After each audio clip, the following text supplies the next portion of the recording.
L'entrepôt du bricolage, filiale du groupe Samsey, vous présente Si on parlait.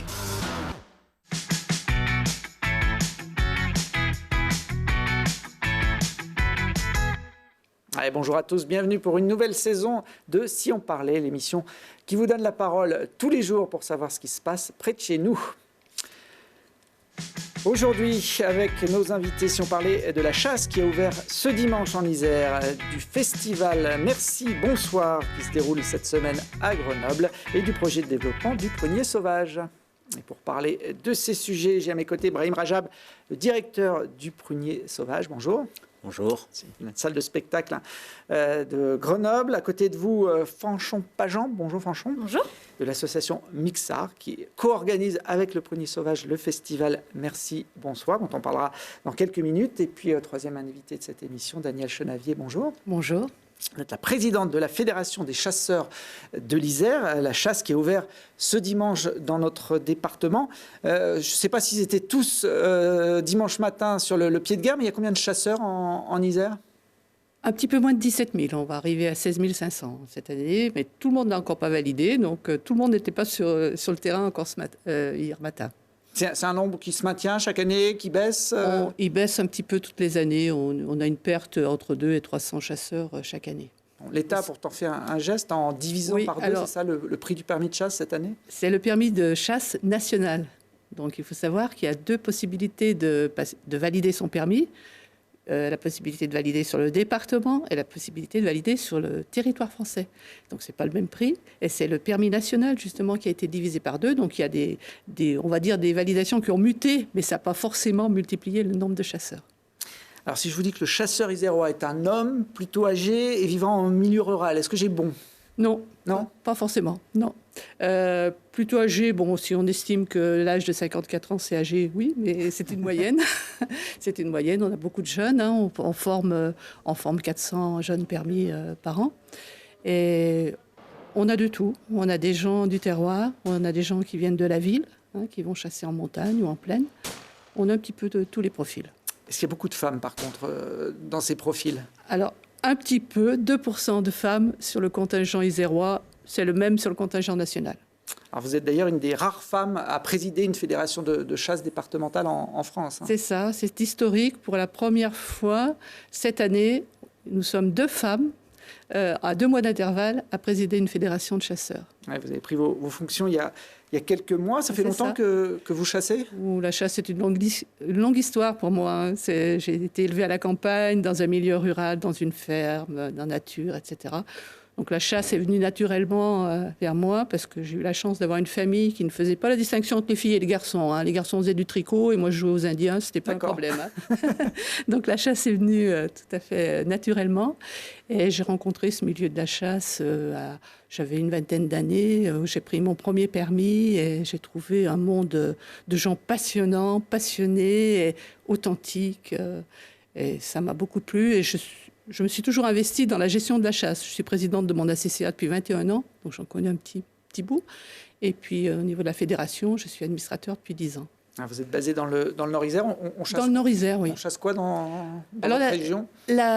L'Isère est un département un petit peu atypique, c'est-à-dire qu'on a 2 territoires en un département. On a tout le Sud-Isère qui est très montagneux, avec des territoires giboyeux, de montagnes, de forêts, et tout le Nord-Isère qui est plutôt consacré à la plaine, avec beaucoup d'urbanisation. Et le gibier, du coup, il n'est pas le même. Hein. En montagne, on a de la grande faune, on a du petit gibier de montagne, alors qu'en plaine, on a plutôt des perdreaux, des faisans, un petit peu de lièvre et puis du chevreuil.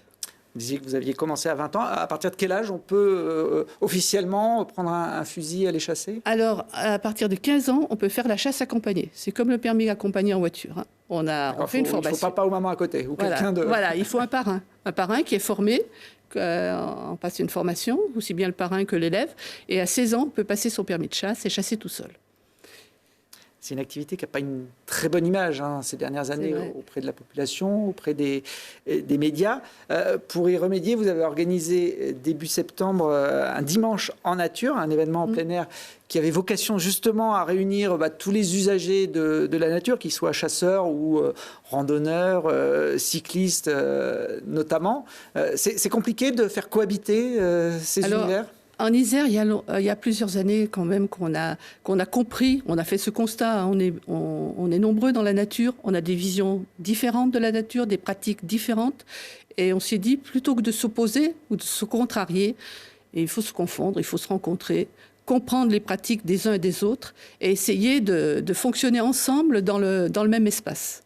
On ne partage pas l'espace comme un gâteau, avec un petit morceau à chacun, on cohabite, et on vit en nature, ensemble, dans le même temps et dans le même lieu. Et quand on se rencontre, on apprend à se connaître. Et quand on se connaît, on se comprend. Voilà, c'était le but de la journée du dimanche en nature, où on a rassemblé tous nos partenaires, parce qu'on a des conventions avec d'autres fédérations, notamment les randonneurs, les vététistes, les cavaliers. Mais on avait d'autres pratiques, hein, forestières, agricoles, ramasseurs de champignons qui étaient là, avec qui on a pu échanger. Et franchement, c'était très riche. On le voit sur ces images qu'on pratique aussi la chasse à l'arc. La chasse à l'arc, oui, bien sûr. Ça n'a pas été évident quand même. Il y a une formation spéciale pour chasser à l'arc, oui. Ouais, il faut devoir approcher le gibier pas trop loin. Pour très patient, très rigoureux. Voilà. Alors sur cet événement, il y avait plusieurs élus du territoire qui étaient présents, et notamment la députée grenobloise Émilie Chalas, qu'on voit sur ces images, qui avait proposé l'an dernier au niveau national d'interdire la chasse le dimanche sur certains sites touristiques. Est-ce que c'est une bonne idée ? Nous ne sommes pas favorables à la fermeture du dimanche parce que d'abord, c'est un jour où nos chasseurs sont disponibles. Si on ferme le dimanche, on va chasser le samedi, ça déplace le problème. C'est pas vraiment ce qu'on souhaite. Nous, ce qu'on souhaite, c'est plutôt la concertation locale.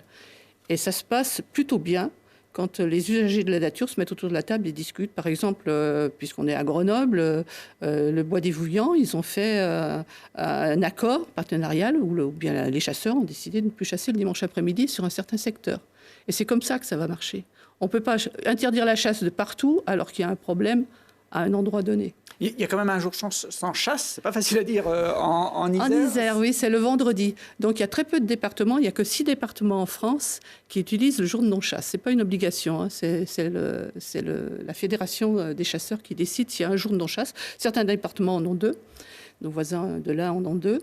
Et nous, on a donc le vendredi qui est un jour de non-chasse en Isère. Alors, vous parliez de la cohabitation et de la sécurité. Il y a des faits divers dramatiques qui viennent malheureusement rappeler que ce n'est pas toujours évident. En octobre 2015, on s'en souvient, un étudiant grenoblois qui partait randonner dans le massif de Beldon avec des amis avait été tué par le tir d'un chasseur, pratiquement sur le parking où il avait garé sa voiture à Frédières. Le procès a eu lieu en mai dernier. La Fédération de chasse était d'ailleurs portée partie civile sur ce procès. Nous portons partie civile sur toutes les procédures.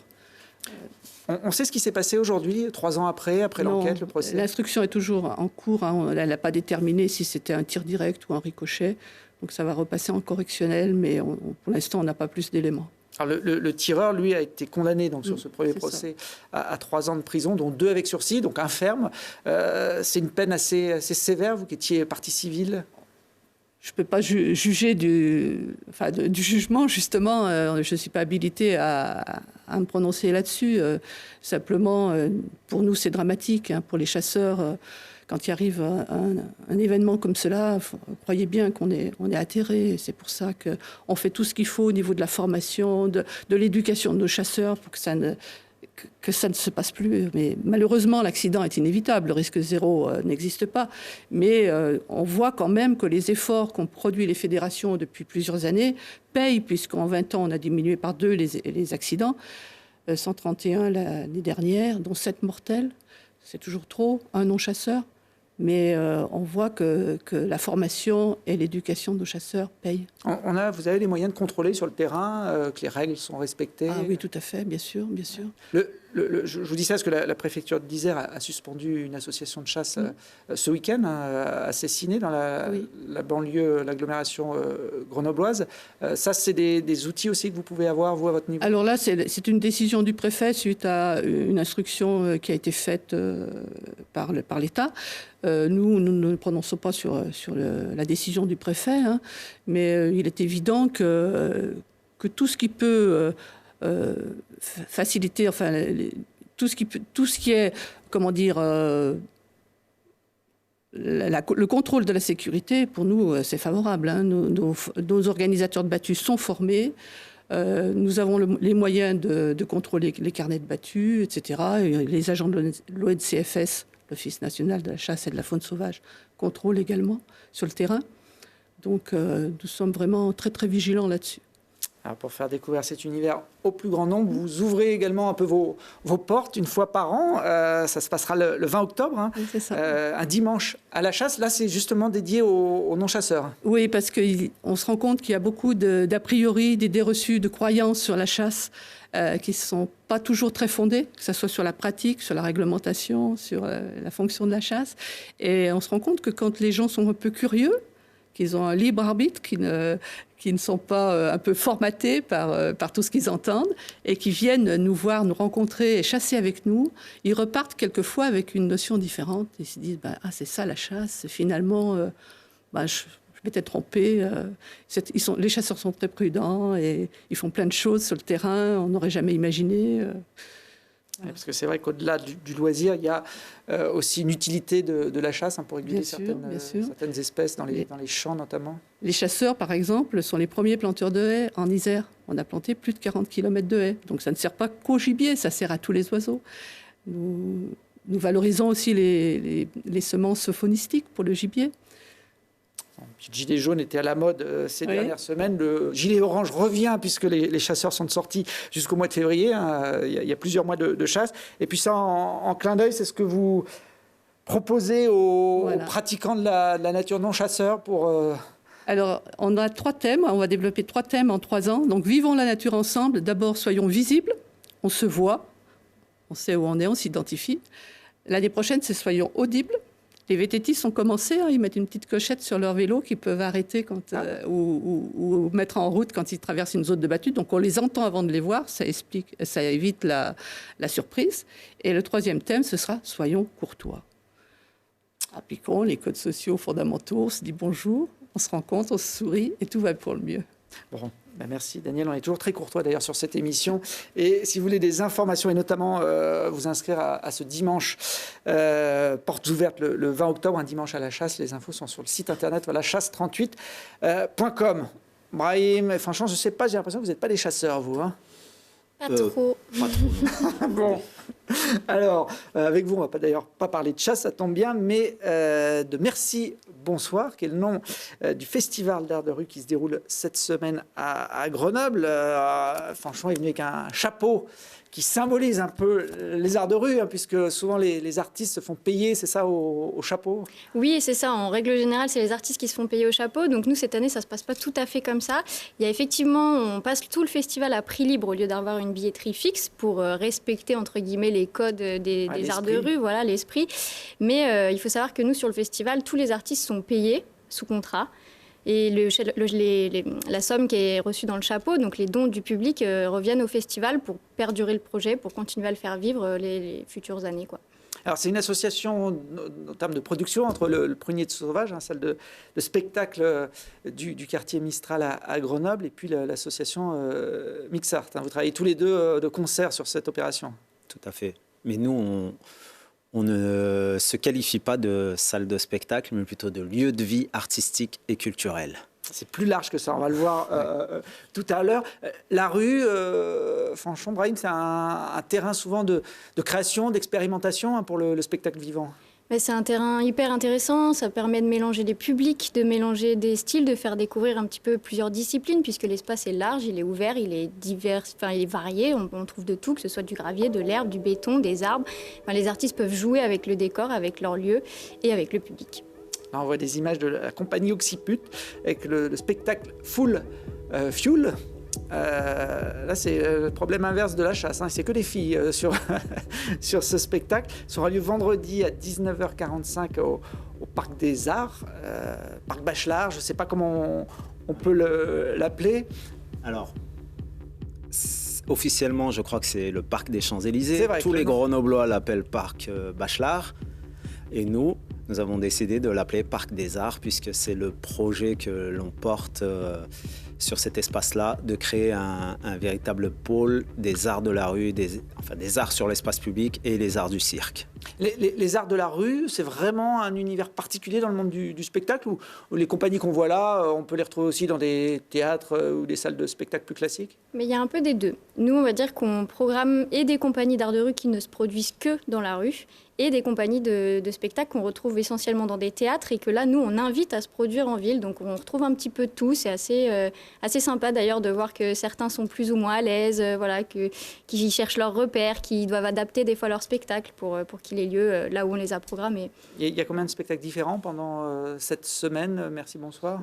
Bonne trentaine, voire une quarantaine, je dirais. Il y a une centaine d'artistes, en tout cas, sur cette édition, qui va être une très belle édition, riche et diversifiée. Vous parliez des artistes, la particularité des artistes de la rue.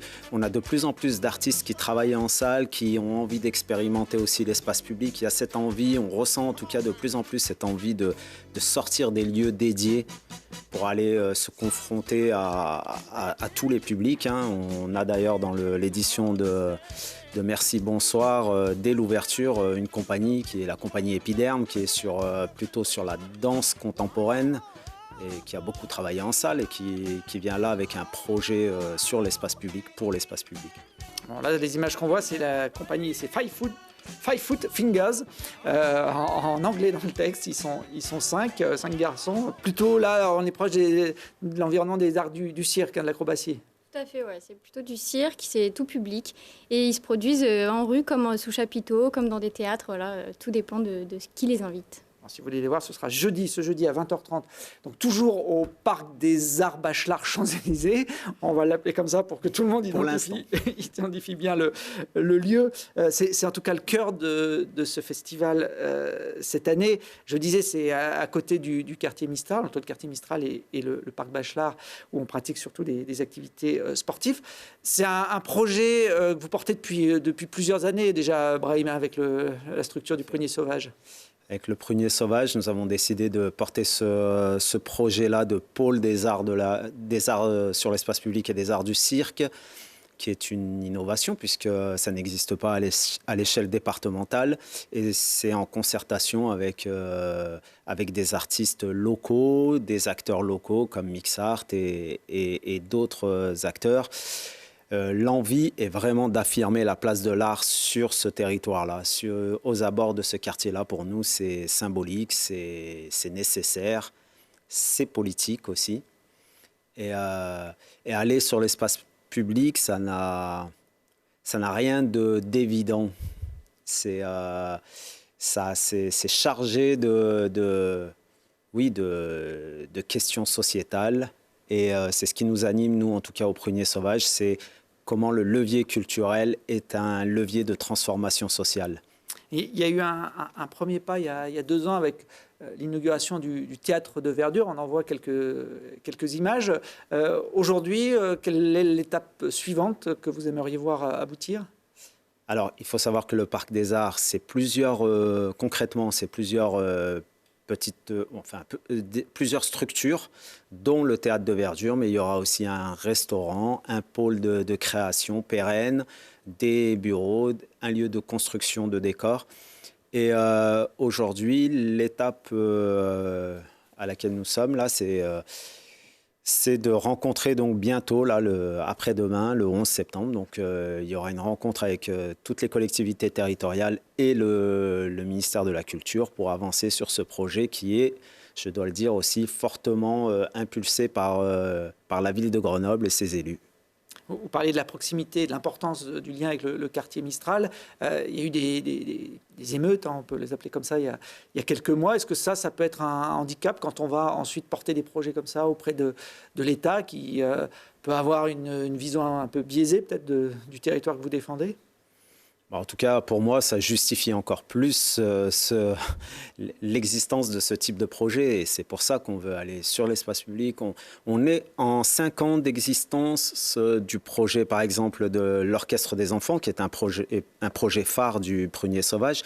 Nous avons initié des pratiques qui n'existaient pas vraiment dans le quartier. Aujourd'hui, nous avons beaucoup d'enfants qui pratiquent la musique et nous avons des enfants qui sont très talentueux. Le quartier est riche en talent. Il y a une véritable vitalité associative. Nous avons un beau club de foot. Nous avons une maison de l'enfance qui fait un travail formidable, l'école, etc.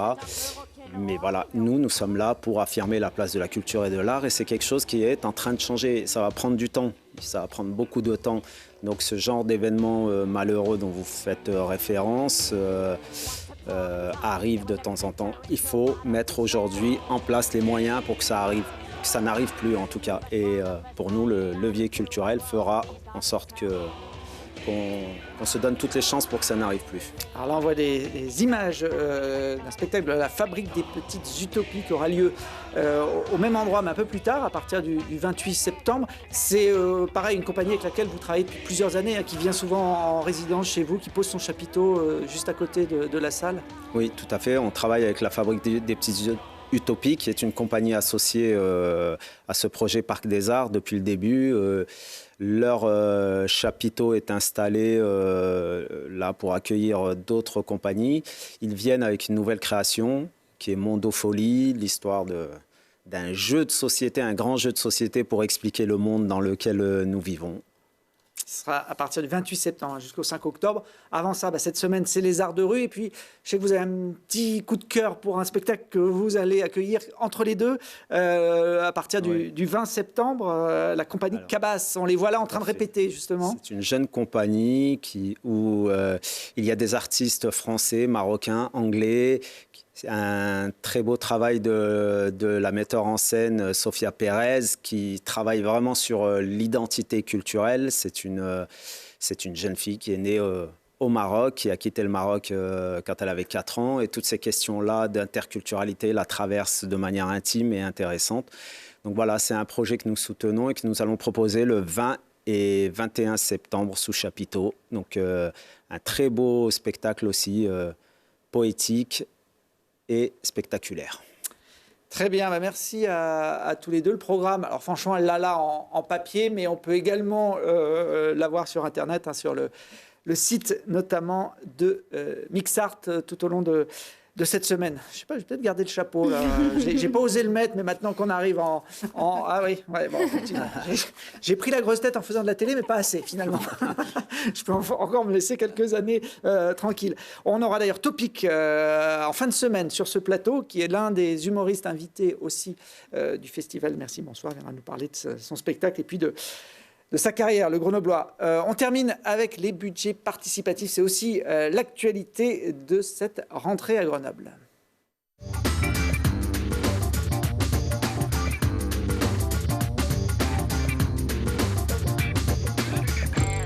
Ah oui, on va beaucoup voter cette saison. Il y aura les municipales en mars 2020. Mais avant ça, depuis 5 ans, les Grenoblois sont appelés aux urnes à chaque rentrée pour les budgets participatifs. La ville met en jeu 800 000 € pour réaliser des projets portés par les habitants et qui sont censés améliorer notre cadre de vie.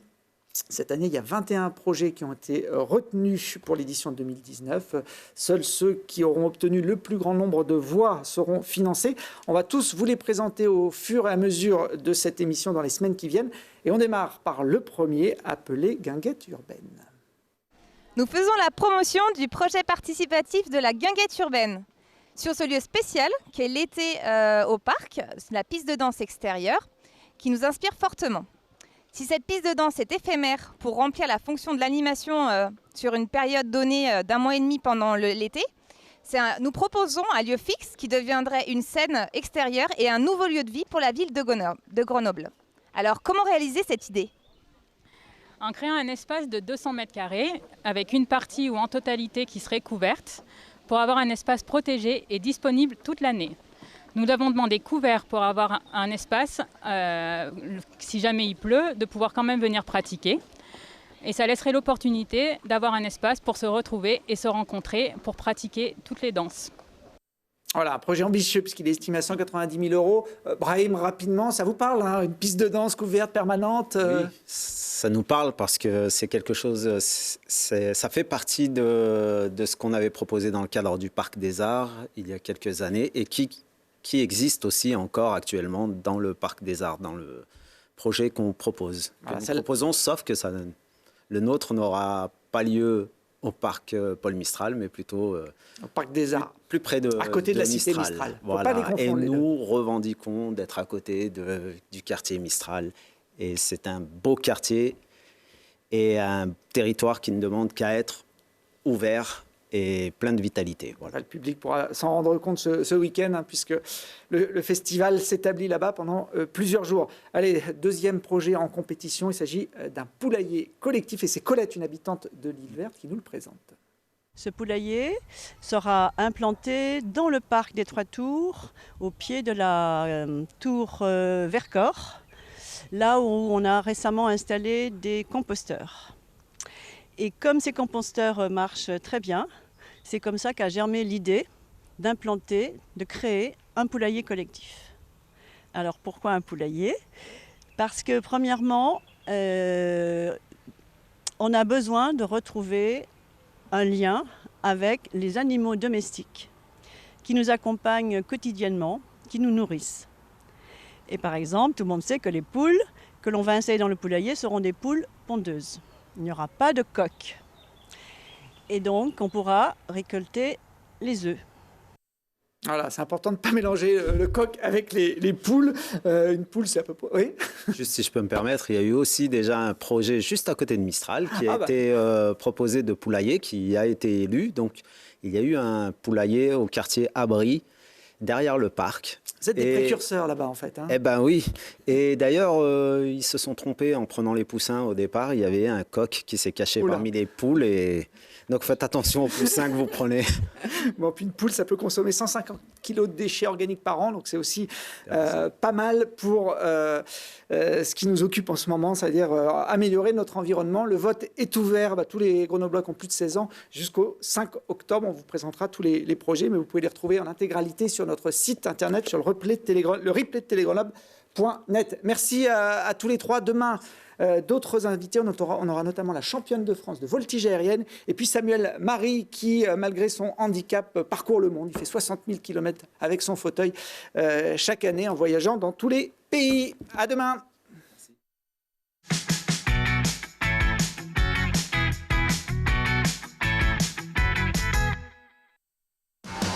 L'entrepôt du bricolage, filiale du groupe Samsé, vous a présenté Si on parlait.